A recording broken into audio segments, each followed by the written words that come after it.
그렇지 않아도 요즘 이런 말이 유행이라고 합니다. 오늘 유난히 상쾌하다면 마스크를 쓰지 않으셨는지 확인해 보세요.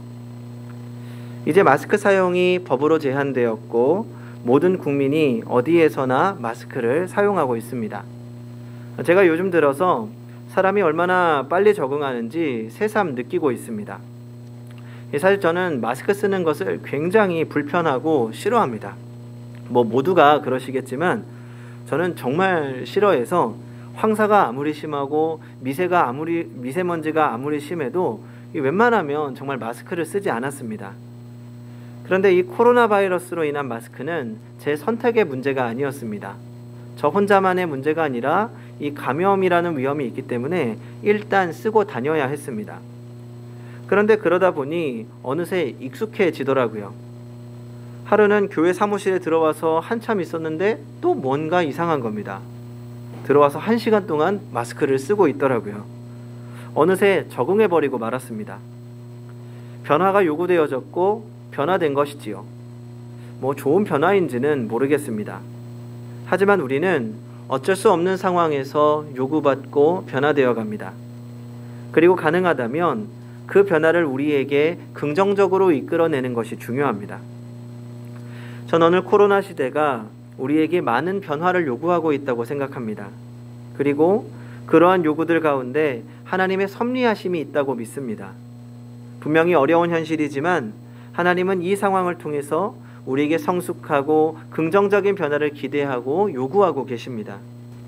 세상의 변화에 대한 요구, 교회의 변화에 대한 요구, 직장의 변화에 대한 요구, 가정의 변화에 대한 요구, 그리고 나 자신의 변화에 대한 요구들입니다. 우리는 이런 상황 가운데 하나님이 우리에게 무엇이 변하기를 원하시는지 말씀과 기도 가운데 그 뜻을 물어가며 살아야 합니다.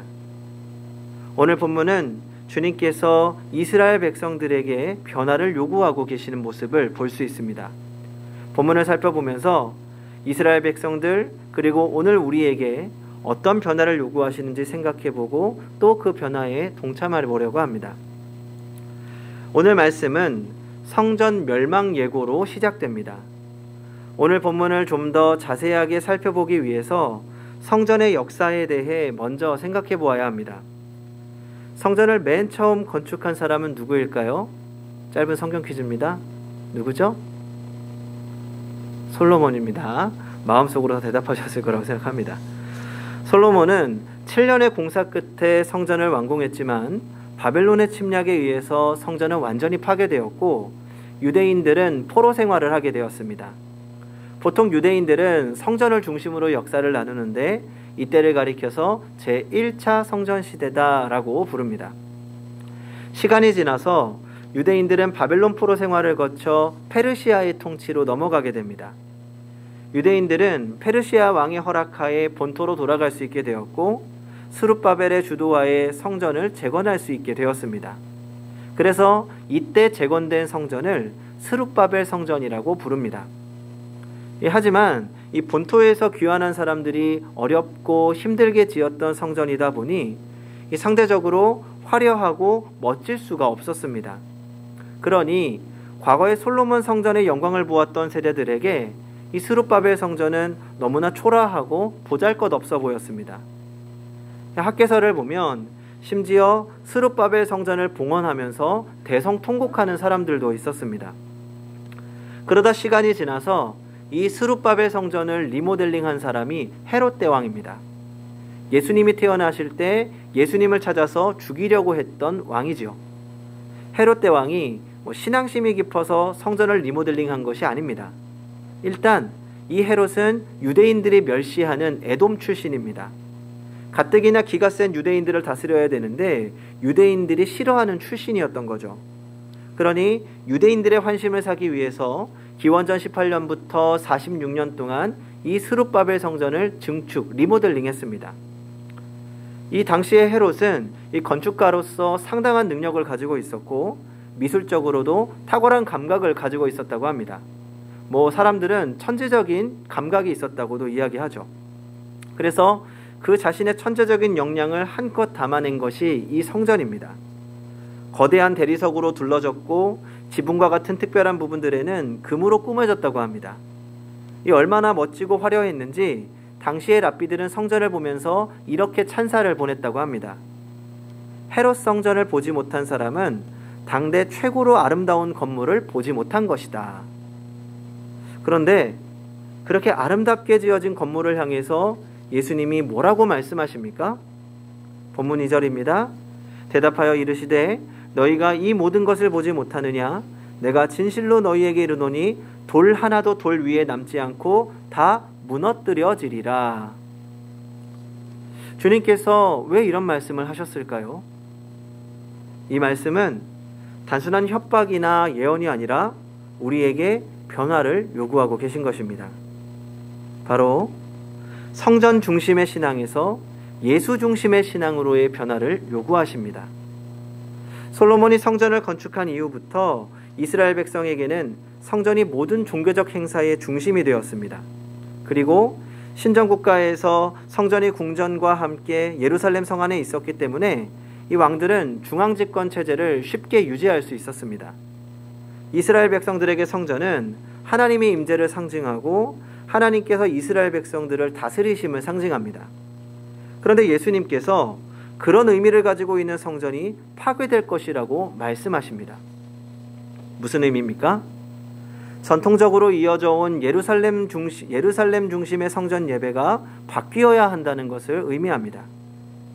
이스라엘 백성들은 하나님을 성전 안으로 제한시켰습니다. 그래서 그들은 성전 예배를 통해서만 하나님을 만날 수 있는 것으로 생각했습니다. 물론 포로기를 거치면서 회당 중심의 신앙을 이어왔지만 여전히 예루살렘 성전 예배를 그 신앙의 중심으로 생각하고 있었습니다. 그러다가 그 마음이 점점 지나쳐져서 예루살렘 성전 그 자체가 신앙의 중심이 되어버립니다.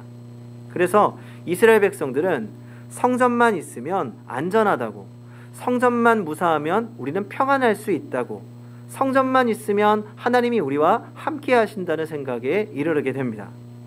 그러니까 성전을 미신처럼 여기게 된 것이지요. 주님은 그런 성전 중심의 예배가 바뀌어야 한다고 말씀하십니다. 그럼 어떻게 바뀌어야 한다는 말씀일까요? 요한복음 2장 19절을 읽어보겠습니다. 예수께서 대답하여 이르시되 너희가 이 성전을 헐라 내가 사흘 동안에 일으키리라.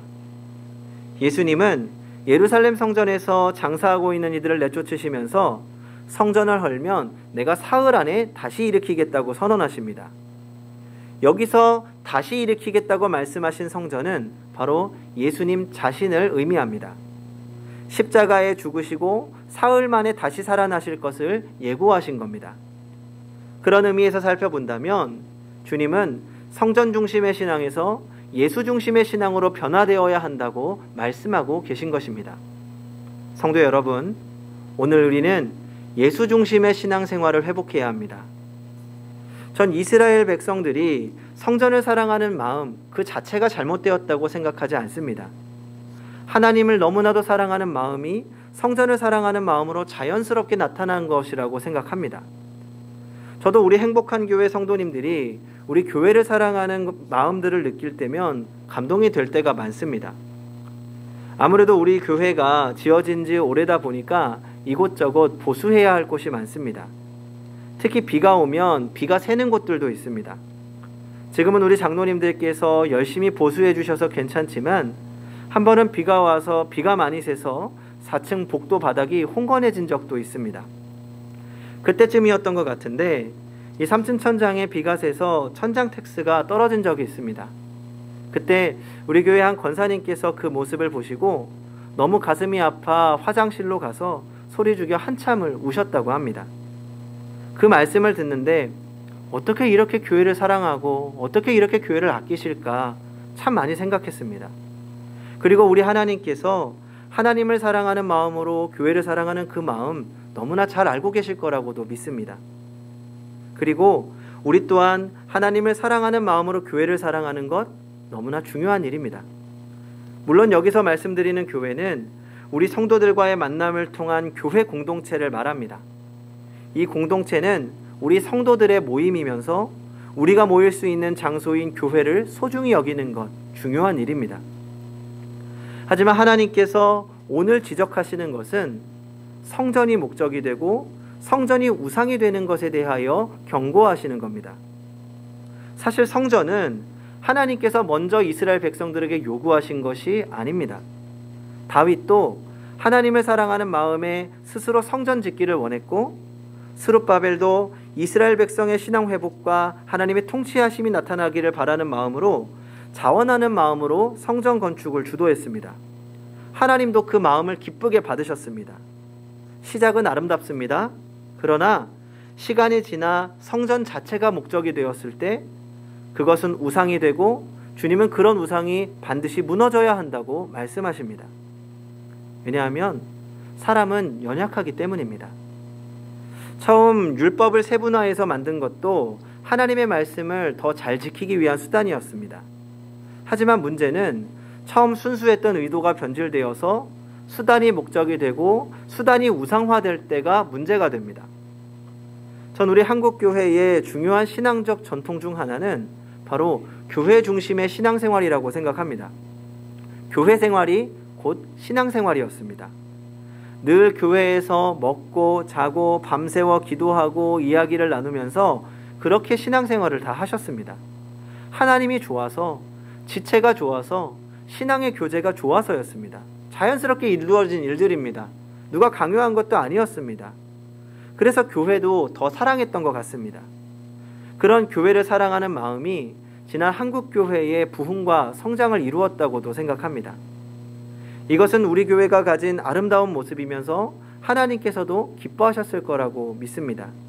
그런데 문제는 그런 성도들의 마음을 이용하던 저와 같은 목사들 때문에 생긴 것 같습니다. 마치 늘 교회를 구원의 방주인 것처럼 이야기하고 성도들을 교회 안에만 가두어 두려고 한 것이지요. 그러다 보니 우리의 신앙생활이 교회 안에서만 이루어지는 일들이 빈번해졌습니다. 주일은 더욱 신성시 여겨졌고 어느덧 교회 생활과 신앙생활이 동일시되는 것입니다. 혹은 반대의 경우도 있죠. 교회 안과 교회 밖을 구별하고 교회 생활과 신앙생활을 분리하기도 합니다. 우리는 이런 교회 중심의 신앙생활에서 벗어나 예수 중심의 신앙생활로 성숙될 필요가 있습니다. 그러면 예수 중심의 신앙생활이란 무엇을 의미할까요? 예수 중심의 신앙생활은 여러 가지로 해석될 수 있습니다. 그러나 오늘 본문에 비추어 우리에게 적용해 본다면 균형 있는 신앙생활을 해야 한다는 것입니다. 요즘 워라벨이라는 단어를 많이 사용합니다. 한 번쯤은 들어보셨죠? 워크 앤드 라이프 밸런스, 일과 삶의 균형이 필요하다는 것이지요. 아주 중요한 부분입니다. 이전 세대는 일이 곧 삶이 되는 경우가 많았습니다. 그래서 일과 삶을 분리하고 일이 삶을 침해하지 못하게 해야 한다는 겁니다. 비슷하지만 좀 다른 의미에서 우리 그리스도인들에게 워라벨이 필요하다고 생각합니다. 워십 앤드 라이프 밸런스, 예배와 삶의 밸런스입니다. 주일과 일상의 밸런스가 필요합니다. 올 한 해 우리 그리스도인들은 참 힘든 한 해를 겪고 있습니다. 다름이 아니라 주일에 집중되었던 신앙생활이었는데 주일 신앙생활이 무너지면서 우리의 신앙생활 전체가 흔들린 것입니다. 여기에는 많은 이유가 있겠지만 가장 큰 이유는 주일에 집중된 신앙생활 그 자체가 문제 중 하나라고 생각합니다. 거꾸로 말하면 우리의 일상생활 속에서 교회가 아닌 내 삶의 자리에서의 신앙생활이 너무 약해졌기 때문에 발생한 일들입니다. 매일이 주일이 되어서 예수 중심으로 생각하며 날마다 예배를 드리는 삶이 되어야 합니다. 이 말씀을 오해하시면 안 됩니다. 주일의 중요성이 약화되는 것이 아닙니다.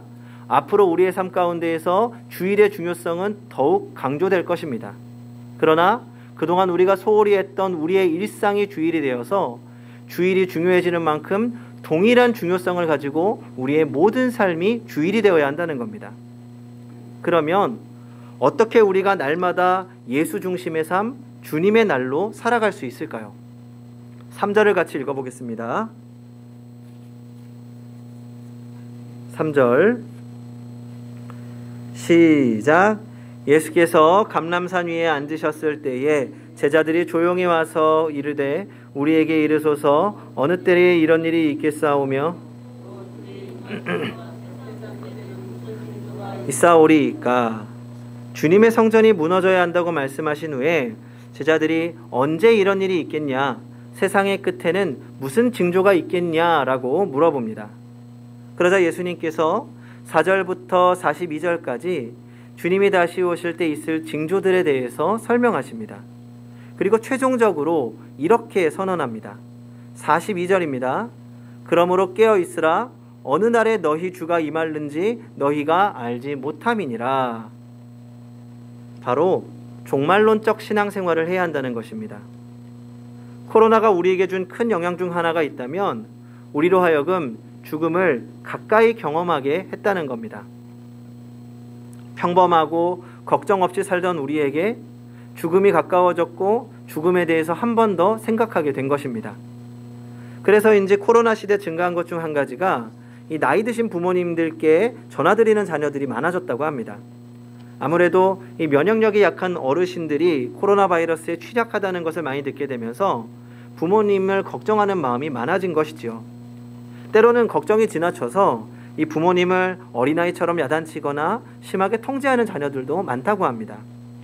하지만 기본적으로 부모님을 걱정하고 사랑하는 마음은 다시 확인할 수 있는 계기가 되었다고 합니다. 우리는 죽음을 가까이 하게 되면 많은 것들이 달라집니다.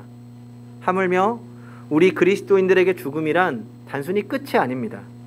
또 죽음은 단순하게 천국을 가는 과정이 아닙니다. 우리는 종말이라고 하는 것을 단순하게 죽음과 천국의 문제로 생각해서는 안 됩니다. 45절부터 47절을 같이 읽어보겠습니다. 45절부터 47절 시작. 충성되고 지혜 있는 종이 되어 주인에게 그 집 사람들을 맡아 때를 따라 양식을 나눠줄 자가 누구냐? 주인이 올 때에 그 종이 이렇게 하는 것을 보면 그 종이 복이 있으리로다. 내가 진실로 너희에게 이르노니 주인이 그의 모든 소유를 그에게 맡기리라. 아멘. 주님의 다시 오심을 기억하며 주님의 말씀대로 산 자들에게는 복이 있다고 말씀하십니다. 그런데 48절부터 51절을 같이 읽어보겠습니다. 시작. 만일 그 악한 종이 마음에 생각하기를 주인이 더디 오리라 하여 동료들을 때리며 술친구들과 더불어 먹고 마시게 되면 생각하지 않은 날 알지 못하는 시각에 그 종의 주인이 이르러 엄히 때리고 외식하는 자가 받는 벌에 처하리니 거기서 슬피 울며 이를 갈리라. 주님이 오심을 생각하지 않고 자기가 원하는 대로 인생을 즐기며 산 사람들, 그들은 그에 합당한 대가를 받게 될 것이라는 경고입니다. 성도 여러분, 우리 모든 사람들은 주님을 만나는 날 심판받게 될 것입니다. 구원에 관한 심판이 아닙니다. 우리는 이미 예수 그리스도를 주로 영접함으로 하나님의 자녀로서 영원한 생명을 약속받은 사람들입니다. 그러나 성경은 먼 훗날, 아니 곧 어쩌면 오늘, 알 수 없는 그날에 주님이 다시 오신다고 말씀하십니다. 그리고 주님이 우리가 이 땅에서 어떻게 살았는지에 대해서 물으시고 또 그의 합당한 열매에 대해서도 물으신다고 성경을 통해 여러 번 말씀하고 계십니다. 이것은 누구도 피할 수 없습니다. 이제 제가 고등학교를 졸업하고 대학교에 들어가서 달라진 것 중 한 가지는 이제 수업들, 제가 들을 과목을 선택할 수 있었다는 겁니다. 그래서 학점은 얼마나 들어야 할지, 그러니까 몇 과목을 들어야 할지, 그리고 어떤 과목을 들어야 할지 스스로 고민하고 선택해야 됩니다. 그러면 제가 어떤 기준으로 과목을 선택할까요? 물론 흥미있는 과목들을 선택하겠죠. 그런데 흥미는 있지만 어려운 과목도 있고 쉽지만 재미가 없는 과목들도 있습니다. 그러면 이제 적당히 섞는 겁니다. 쉬운 거, 어려운 거. 그러다가 한 번은 패스, 논패스 과목. 그러니까 성적이 나오지 않고 출석만 잘하고 정해진 과제만 적당하게 제출하면 통과할 수 있는 수업을 듣게 되었습니다. 그러니까 그 수업에는 부담이 없는 거죠. 저도 부담 없이 수업을 들었습니다. 출석은 통과될 만큼 하면서 적당히 빠지면서 다녔고 또 과제도 적당하게 냈습니다. 아니 솔직하게 말하자면 대충 해서 냈습니다. 어차피 저는 통과만 하면 되니까 말입니다. 그런데 하루는 교수님께서 제출한 과제를 바탕으로 학생 개인별로 면담을 하신다는 겁니다. 어차피 성적이 나오지 않기 때문에 부담 없이 면담하러 갔습니다. 그랬더니 교수님께서 대뜸 이렇게 물어보시더라고요. 전도사님, 최선 다하셨습니까? 순간 당황했습니다. 사실 최선을 다하지 않았거든요.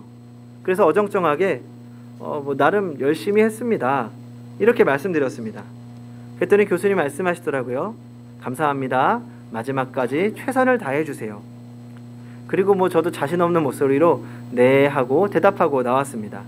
왜냐하면 제가 최선을 다하지 않았다는 것은 저도 잘 알고 있거든요. 그리고 분명히 교수님도 아셨을 거라고 생각하니 민망했습니다. 그리고 다음 과제는 정말 최선을 다해 제출했습니다. 수업도 열심히 들으려고 노력했고요. 오늘 말씀을 좀 쉽게 설명드리자면 시험은 결과에 상관없이 통과할 수 있지만 시험 결과에 대해서는 채점하고 평가하신다는 겁니다. 그렇다면 어차피 나는 이 시험에 통과했으니 대충 시험 봐야지 라고 생각한다면 옳은 생각은 아닐 것입니다. 비록 문제를 잘 이해하지 못했거나 틀린 문제가 있더라도 최선을 다했다는 것을 보여드려야 하지 않을까요? 전 우리 주님이 결과로 책임을 묻는 분은 아니라고 믿습니다. 그러나 우리가 얼마나 주를 위해 최선을 다했는지는 물어보실 거라고 생각합니다. 먼 훗날 주님이 다시 오셔서 우리에게 물어보실 때 그래도 내가 주님을 위해 최선을 다했노라고 고백할 수 있다면 이 땅에서 사는 동안 잠시 잠깐 어렵게 살아도 잠시 잠깐 힘들게 살아도 우리의 인생이 의미 있고 가치 있는 인생이 되지 않을까요? 그렇게 주를 위해 최선을 다한 매일을 주님께 보여드릴 수 있다면 매일 주님이 우리 삶의 주인이 되신다면 우리는 모든 날을 주님의 날로 예수 중심의 삶으로 살아갈 수 있을 것입니다. 성도 여러분, 지금 우리는 대림절 기간을 보내고 있습니다. 주님의 처음 오심을 기억하며 주님의 다시 오심을 기대하는 기간입니다. 이 기간 동안 주님이 우리에게 요구하시는 예수 중심의 삶을 회복하시기 바랍니다. 내 마음의 우상을 부수고 오직 주님이 기뻐하시는 삶을 위하여 최선을 다하며 주님이 주시는 기쁨으로 승리하는 성도님들이 되시기 바랍니다. 기도하겠습니다. 곧 다시 오실 주님, 이 땅에서 주님을 기다리며 사는 시간이 우리에게 가장 기대되고 행복한 시간이 되게 하여 주시옵소서. 특별히 날마다 주님의 날이 되기 원합니다. 예수 중심의 신앙생활이 되어서 날마다 예배를 드리는 삶, 날마다 주님과 함께하는 기쁨을 누리는 삶이 되게 하여 주시옵소서. 그리하여 먼 훗날 주님을 다시 만나는 날 주님을 위하여 최선을 다하였노라고 고백할 수 있게 하여 주시옵소서. 연약한 우리를 붙잡아 주시옵소서. 예수님의 이름으로 기도합니다. 아멘.